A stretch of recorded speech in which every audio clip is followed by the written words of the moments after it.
morning, Marcus. How are you, Peter? How are you doing? I'm fine, and you can tell by that accent that you are from Scotland. Did you vote yes or no, by the way? Are you happy with the results? Oh, I don't want to get into politics. I don't want more controversy. Yeah, no. Okay, well, we just thought we might single you out here and get everyone treating you. Marcus, it's a good card at Ayr today. Silver or Gold Cup take precedence. How you seeing the card there today, Marcus? Yeah, well, I was at Ayr yesterday, and one thing that's very important is the draw. You want to be drawn stand side over 6-5 furlongs, in my opinion. The best grounds there. So anything drawn low, I would scrap them completely. But I think there's a couple of good bets. I mean, I think the Silver Cup's more competitive, and I found it more difficult to find a wager. But the Gold Cup, I think I've maybe got one for the Gold Cup. Good price, a bit of value as well. Okay, fire away with what they are. What do you like in the Silver Cup? Silver Cup, I mean, I think it was very, very competitive. I think Kevin Ryan's going to have a good day. Ayr, I mean, they're quite similar horses. Like Bogart ran a good race last time. He's got course and distance form. Ran a good race last time. 93 could still be competitive of that. Foxtrot, Romeo horses. He's been given a lot of chances recently. Just finding one too good. You got horses as well. Like Luca Kamani sent one up as well. Mission approved. But as you say, I don't fancy that one today. But to be honest with you, I don't really think it's a betting opportunity for me. The Silver Gold Cup, but for the Gold Cup, I like York Glory. I think he's going to get a dream run into the race. He's drawn perfectly on the stand side. They're going to go fast early, and it's just a case of if he can stay the distance, really get a clean run. So I think 20-1's massive for York Glory. I think potentially running off 100 in this. I mean, I think it's a listed group horse running off in a handicap, basically. I know he's been a bit disappointing recently, but I still think that. See, I don't think this is that competitive. I mean, Blaine, Amy's on, Ryan's on that. I think that I'd rather be on York Glory at 28s than be on Blaine at 10s. Okay. And what's the weather up like there today? Is it dry and sunny? To be honest with you, all week the weather's been really, really, really bad. It's a lot of rain. But you see, you want to be drawn stand side. Anything drawn far side, just scrap it completely because there's a massive draw bias. I would say, Marcus, yesterday I noticed that as well. There was one place, I think third or second, that was drawn 4, but everything else was middle to high. Yeah, no, I completely agree. Like if you're having a bet, obviously if you're using the exchanges, have a trade and running as well, because it's quite a deceiving angle at Ayr as well. It's quite easy to trade, but I would go for anything. I'd probably go for the draw, probably about 18 upwards. I think that's where the winner will come from. I can't see anything getting involved far side because it's a massive draw bias. Marcus, it's Sam. Sam wants to ask you a question. Yeah, hi Marcus, it's Sam here. Just want to ask, I think I've picked one out. It kind of follows your formula. So Kevin Ryan runner and a really interesting jockey booking in Pat Smullen. Lexington Abbey in the Silver Cup. What do we think? See, obviously, if you've got Pat Smullen on your horse, I mean, it's definitely not going to be a negative, is it? No, I thought it was quite an eye-catching booking and also drawn quite high, I think. Yeah, well, obviously, I mean, I had to be looking at that one as well, and I think it certainly has an excellent chance. It's one that's got distance form. Maybe the 99 days off look could maybe be a concern, but as you say, it's got every chance. Obviously, if you're trading on the exchanges, you can, obviously I'm just trying to see what price the horse is trading at the moment. You get 25s just now. You maybe get lay off at 12s and running, but as you say, I think that is another one that will get a run. Run behind Majestic Moon at Musselburgh. Yeah. I was actually at Ayr that day, but see, I mean, this is much more competitive compared to that race at Musselburgh. But as you say, Kevin Ryan's an excellent trainer, and I can see him picking up either the Silver or the Gold Cup, to be honest with you. No, it's fair comment. Okay, Marcus, one more question before you go. At Ayr today, obviously, very competitive racing. What have you marked off as maybe the nap of the day or the next best of the day? Yeah, well, I'm actually really, really bullish about York Glory. I think this horse is going to be perfectly set up today. It's going to get a beautiful tone to the race. It's going to go fast early, and it's going to pick them up late on. But the one I fancy, those guys, quite amazed at the price, is the 205 at Ayr. It's an Ipai. It's the Fillies Group 3. This horse ran against the boys last time and ran a good race. Back against the Fillies this afternoon. She's top rated. She doesn't carry a penalty. 7-2. In my opinion, I think she's a 6-4 chance. I think she'll win easy. Okay. And just to remind us, what's the name of the one you just said? Anipai, Okay. top weight. Yeah. Okay. Power racing.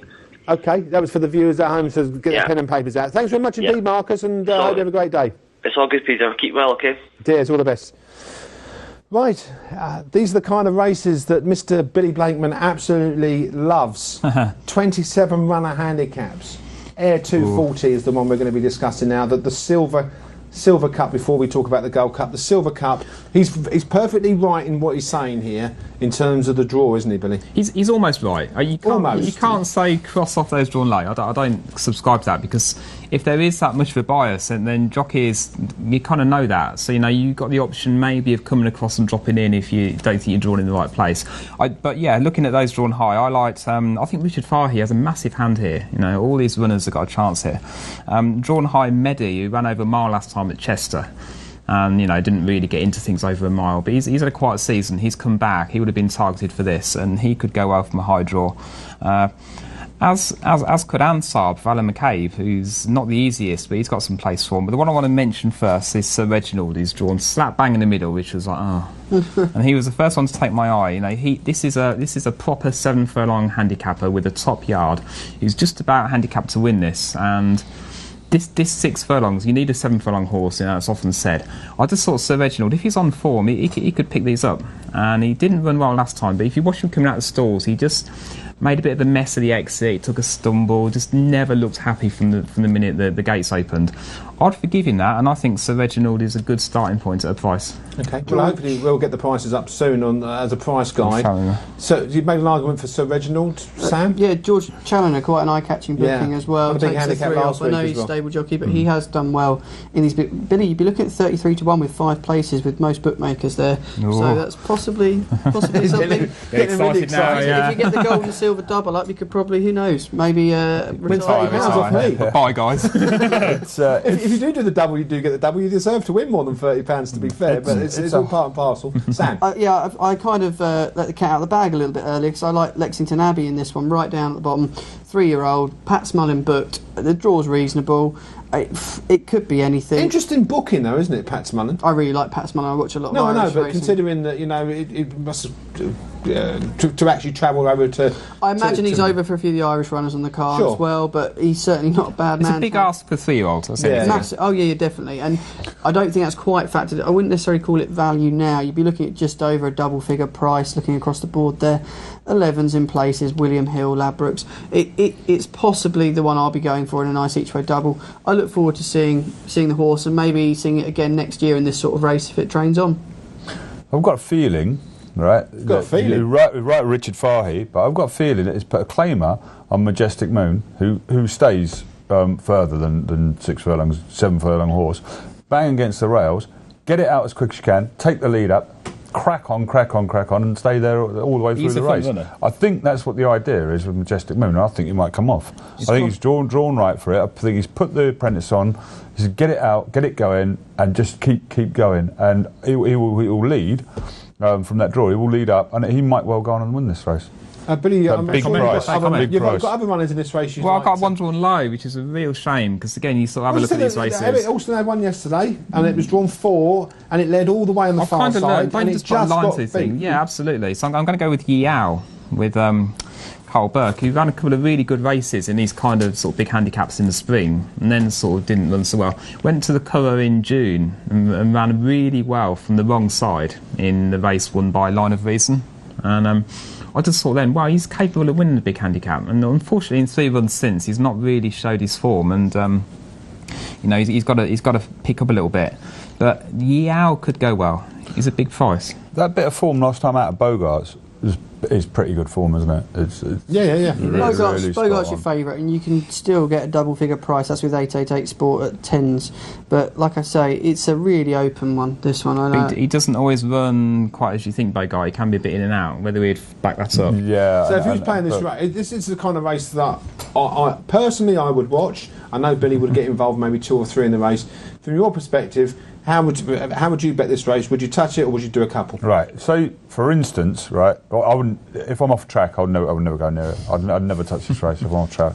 If I was on the track, I would have a good look at it, and you're there for the day, you're enjoying yourself, and I'd pick one out and I'd have a score on it. And the one that I would pick out today would be Majestic Moon, and I'd bellow it home. And if it won at 14s or 20s, I'd think I was a genius. Yeah. But it's not my sort of race. Billy, really this is your sort of race. So how if you're going to make money long term, you want to look at these races. Doesn't matter if you lose. You're looking at big price winners these races. Have a look. A lot of them can't win, and do a couple, do 3. Don't be afraid of that.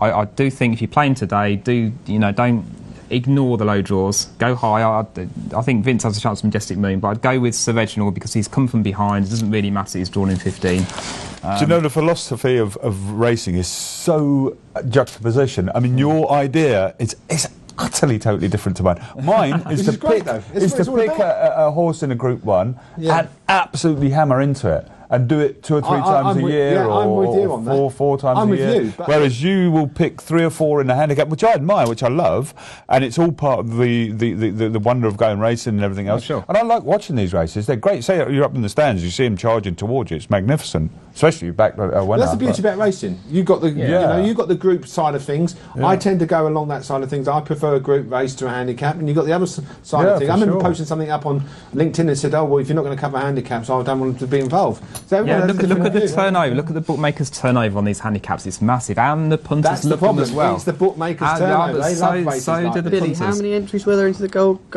and silver cups? Do you remember? 236, Sam, at the 4-day stage. Well, you can't say it's not popular.